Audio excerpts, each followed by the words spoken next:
Kozhikode medical കോളേജിലെ ICU പീഡന കേസിൽ അതിജീവിതയ്ക്കൊപ്പം നിന്ന nursing officer PB Anitha administrative ഓഫീസറെ ഉപരോധിക്കുന്നു. ഹൈക്കോടതി ഉത്തരവുണ്ടായിട്ടും ജോലിയിൽ തിരികെ പ്രവേശിപ്പിക്കുന്നില്ലെന്ന് പരാതി. PB അനിതയെ ഇടുക്കി മെഡിക്കൽ കോളേജിലേക്ക് സ്ഥലം മാറ്റിയിരുന്നു. അഭിജിത്ത് മുഴക്കുന്ന് ചേരുന്നുണ്ട്. അഭിജിത്ത്, പ്രതിഷേധിച്ചവർക്കെതിരെ പോലീസ് നടപടി ഉണ്ടായിരുന്നു. കോൺഗ്രസ് നേതാക്കൾ ഉൾപ്പെടെ ആ സ്ഥലത്തുണ്ടെന്ന് മനസ്സിലാക്കുന്നു. എന്താണ് അവിടുത്തെ സാഹചര്യം ഇപ്പോൾ?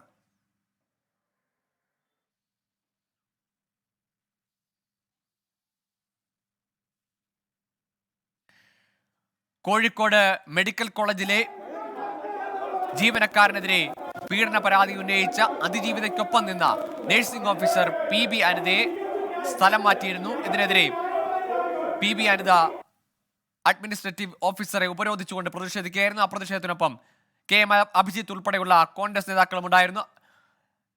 അഭിജിത്ത് മുഴക്കുന്നു ചേരുന്നുണ്ട് വിവരങ്ങളുമായി. അഭിജിത്ത്, എന്താണ് നിലവിൽ അവിടുത്തെ സാഹചര്യം?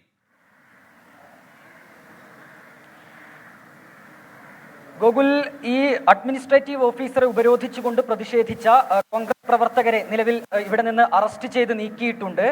ഒപ്പം തന്നെ ഈ പ്രതിഷേധത്തിന്റെ മുൻനിരയിൽ PB അനിതയുണ്ടായിരുന്നു. അതായത് ഈ കോഴിക്കോട് മെഡിക്കൽ കോളേജിൽ നിന്ന് നടപടി നേരിട്ട PB അനിത, അവർ നമുക്കറിയാം ഈ കോഴിക്കോട് മെഡിക്കൽ കോളേജിലെ ICU പീഡനം അത് വലിയ വിവാദമായതാണ്. അതിനുശേഷം ഈ മെഡിക്കൽ കോളേജിലെ അറ്റൻഡറായ ശശീന്ദ്രനെ തന്നെ അറസ്റ്റ് ചെയ്യുന്ന ഒരു സാഹചര്യം ഉണ്ടായി. ഇതിന് പിന്നാലെയാണ് ഇതിൽ അതിജീവിതയ്ക്ക് അനുകൂലമായി മൊഴി നൽകിയ ഇവിടെയുള്ള സീനിയർ നഴ്സിംഗ് ഓഫീസറായ PB അനിതയെ ഇടുക്കി മെഡിക്കൽ കോളേജിലേക്ക് സ്ഥലം മാറ്റുന്നത്. ഇതിന് പിന്നാലെ ഹൈക്കോടതിയുടെ ഈ ഒരു നടപടിയെ തിരുത്തിക്കൊണ്ടുള്ള ഹൈക്കോടതി ഉത്തരവ് ഉണ്ടായിട്ടും തിരികെ ഇവരെ ജോലിയിൽ പ്രവേശിപ്പിക്കുന്നില്ല എന്നുള്ളതായിരുന്നു PB അനിതയുടെ പരാതി. ഇതുമായി ബന്ധപ്പെട്ടാണ് മെഡിക്കൽ കോളേജ് പ്രിൻസിപ്പലെ കാണാൻ അവർ ഇവിടെ എത്തിയത്. ഏതായാലും ഈ ഘട്ടത്തിൽ KGNUവിന്റെ സംസ്ഥാന ഭാരവാഹി നമുക്കൊപ്പം ചേരുകയാണ്. എന്താണ് ഇത്തരത്തിൽ ഒരു നടപടി ഇവർക്ക് നേരിടാനുള്ള ഒരു കാരണം? എന്തുകൊണ്ടാണ് മെഡിക്കൽ കോളേജിലേക്ക് തിരികെ ഇവരെ പ്രവേശിപ്പിക്കാത്തത്? ഇത് ഈ അനിത എന്ന് പറഞ്ഞ സിസ്റ്റർ ഒരു കുറ്റവും ചെയ്തിട്ടില്ല എന്ന് കോടതിക്ക് ബോധ്യപ്പെട്ടതിൻ്റെ അടിസ്ഥാനത്തിലാണ് അവരെ തിരിച്ച് ഇവിടെ തന്നെ അവരെ ട്രാൻസ്ഫർ വിടാൻ പാടുള്ളതല്ല. ട്രാൻസ്ഫർ വിടാൻ അവരൊരു തെറ്റും ചെയ്തിട്ടില്ല. അതുകൊണ്ട് അവരെ കോഴിക്കോട് മെഡിക്കൽ കോളേജിൽ നിലനിർത്തണം എന്നുള്ളത് കോടതിയുടെ ഉത്തരവുണ്ട്. ആ കോടതിയുടെ ഉത്തരവ് പോലും പാലിക്കാതെയാണ് ഇപ്പോൾ ശ്രീമതി അനിത രാവിലെ 9 മണിക്ക് കോഴിക്കോട് മെഡിക്കൽ കോളേജിൽ എത്തിയിട്ടുണ്ട്. ഞങ്ങൾ വിചാരിച്ചത് ഇതുവരെ ഉച്ചവരെ അതിൻ്റെ പ്രൊസീജിയർ നടക്കുകയാണെന്നാണ്. പക്ഷേ അതിൻ്റെ ശേഷമാണ് പറയുന്നത് ഇവിടെ ജോയിൻ ചെയ്യിക്കാൻ നിർവാഹമില്ല, അവരെ ജോയിൻ ചെയ്യിപ്പിക്കണമെങ്കിൽ DME നിന്ന് ഓർഡർ വരണമെന്ന് പറഞ്ഞു. അതിന് ശേഷം പിന്നീട് പറയുന്നത് ഇനി ഗവൺമെൻറ്റിൽ നിന്ന് ഓർഡർ വരണം എന്നാണ് പറയുന്നത്. ഇതിൽ എവിടെയാണ് നമുക്ക് നീതിയുള്ളത്? കാരണം ഇന്നത്തെ ഈ സമയത്ത് ഒരു നീതിക്ക് അതിജീവിതയ്ക്കൊപ്പം നിന്നു എന്നുള്ളൊരു തെറ്റിനാണ്.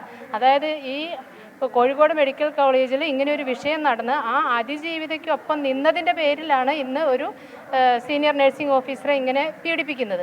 അപ്പോൾ ആദ്യം അവരെ ട്രാൻസ്ഫർ ചെയ്തു, ആ ഓർഡർ സ്റ്റേ വന്നു. അതിനുശേഷമാണ് അവരിപ്പോൾ ഹൈക്കോടതിയിൽ പോയിട്ട് കോടതിക്ക് അവരുടെ ഭാഗത്തു നിന്നുള്ള കാര്യങ്ങൾ ബോധ്യപ്പെട്ടിട്ട് അവർ തെറ്റൊന്നും ചെയ്തിട്ടില്ല എന്ന് കോടതിക്ക് ബോധ്യപ്പെട്ടതിൻ്റെ അടിസ്ഥാനത്തിലാണ് അവർക്കിവിടെ ജോയിൻ ചെയ്യാൻ അവരനുവദിക്കണമെന്നും പറഞ്ഞിട്ട് കോടതി ഓർഡർ കൊടുത്തത്. ആ ഓർഡറാണ് ഇന്നിവിടെ പാലിക്കാൻ ഇവിടുത്തെ അധികാരപ്പെട്ടവർ സമ്മതിക്കാതിരിക്കുന്നത്. ഗോകുൽ, ഏതായാലും ഇത്തരത്തിലാണ് ഒരു പ്രതികാര നടപടി എന്നോണമാണ് PB അനിതയോട് മെഡിക്കൽ കോളേജിന്റെ ഭാഗത്തുനിന്നുണ്ടാകുന്നത് എന്നുള്ളതാണ് ഈ നഴ്സസ് സംഘടനയുടെ ആരോപണം. PB അനിതയുടെ പ്രതിഷേധം, ഉപരോധം, അത് ഹൈക്കോടതി വിധി ഉണ്ടായിട്ടും അനുകൂലമായ ഒരു നിലപാട് മെഡിക്കൽ കോളേജ് അധികൃതർ എടുക്കുന്നില്ല എന്നതാണ് ആരോപണം. പക്ഷേ സർക്കാരിന്റെ ഭാഗത്തുനിന്ന്, ആരോഗ്യവകുപ്പിന്റെ ഭാഗത്തുനിന്ന് ഉത്തരവുണ്ടായില്ല എന്നതാണ് അവിടുത്തെ മെഡിക്കൽ കോളേജ് അധികൃതർ സ്വീകരിക്കുന്ന നിലപാട്. അഭിജിത്ത് മുഴക്കുന്നാണ് ഇപ്പോൾ വിവരങ്ങൾ പങ്കുവച്ചത്.